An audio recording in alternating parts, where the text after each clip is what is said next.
That is, of course, what I meant, Dad. Dad? What the hell? Don't call me that. You bet, Dad.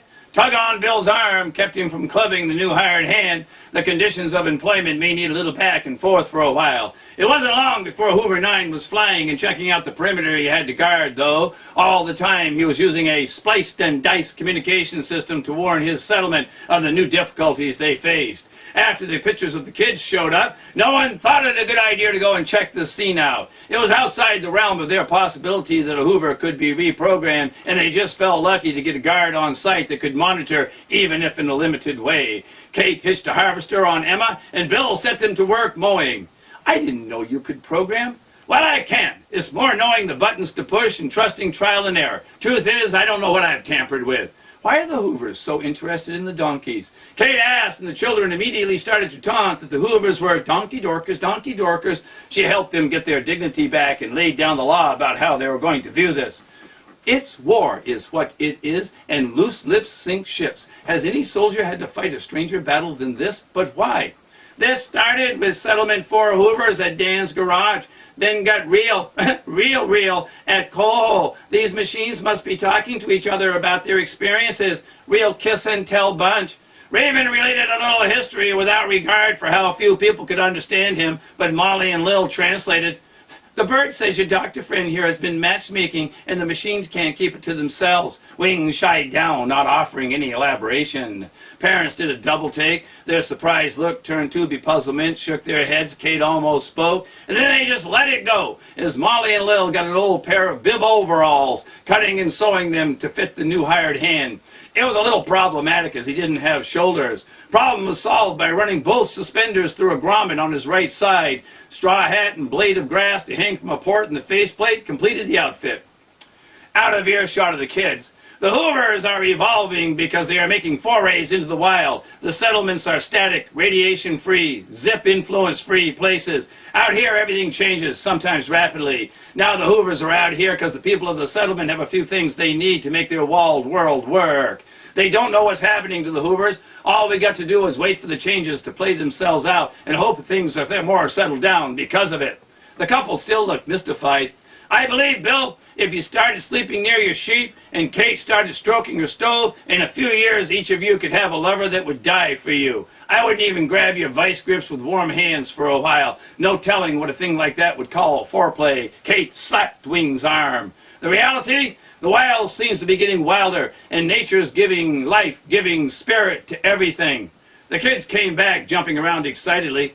Got a pirate song. Want to hear it? They leaned against each other, awkward about answering. Okay. How about if I just try a few lines out on you later, and then you can decide if you want a few more.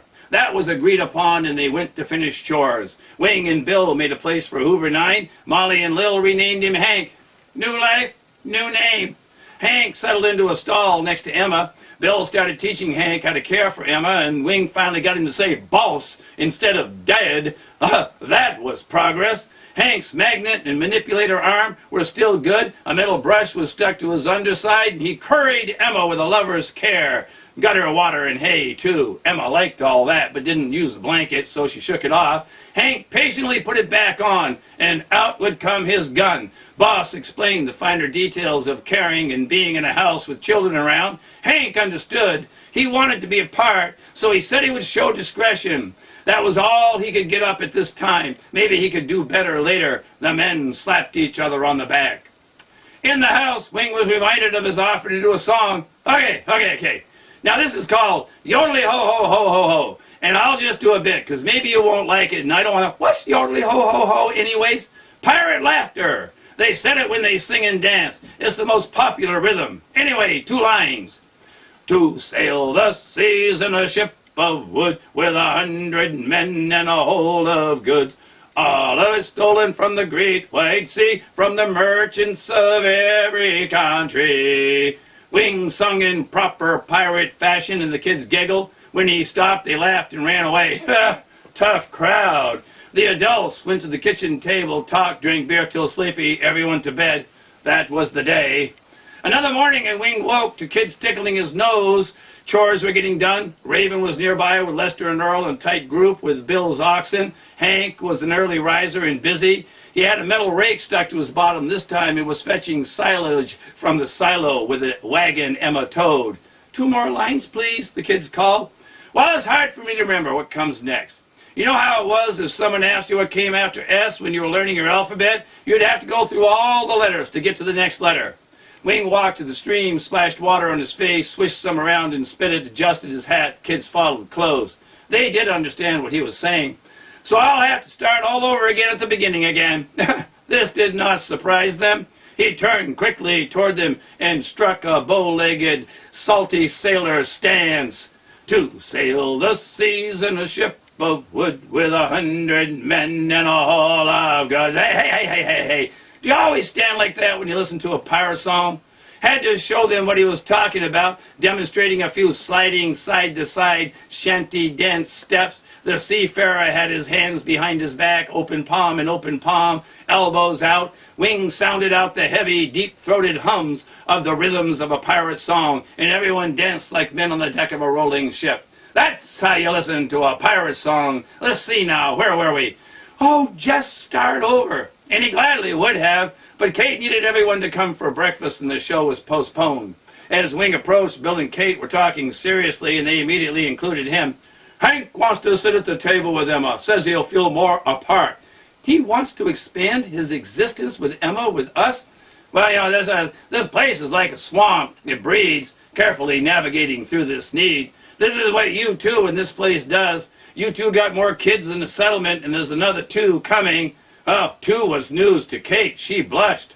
There's more growing around here than in the jungle. Bugs bumping all over the house all the time. Ducks constantly jumping on each other. If the earth is turning, they're in heat. No one's got a season anymore. Keep an open mind to your own survival. 1, they can't act amorous. 2, Hank better buckle it in his bucket. If he sticks it out, he won't have it to stick back in. She left, taking something off a shelf as she entered the house. That's where I keep the shotgun. Better start the etiquette classes. They acted straight on Hank. No tucking around at any table. But the talk excited Hank entirely out of his pants for the entire 10 minutes that Wing and Bill were trying to make their point. Look, Hank, Kate will blast your boner off if you don't do it. Really? Really? So you won't be mounting Kate at mealtime, boss? No. Maybe we could help. Wing moved cautiously as he adjusted Hank's gun, real careful not to jerk on it too much. When he finished, Hank's protrusion was diverted sideways inside his rounded body. Upside as you get what you want. Downside as it'll bend a little to the right.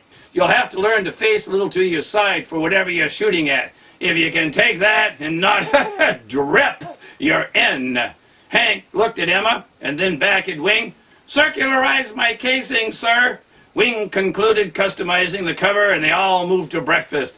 It went fine. They sat at a table pushed against a large opening in the wall that many animals gathered around. And oddly, Hank was a charming little chatterbox. He even handled gleefully the pooper scooper for all the creatures. Kate was overjoyed and put the gun away. The kids invited a song by putting their elbows out, striking buccaneer poses as they started a salty, salty, salty dance. Okay, from the top.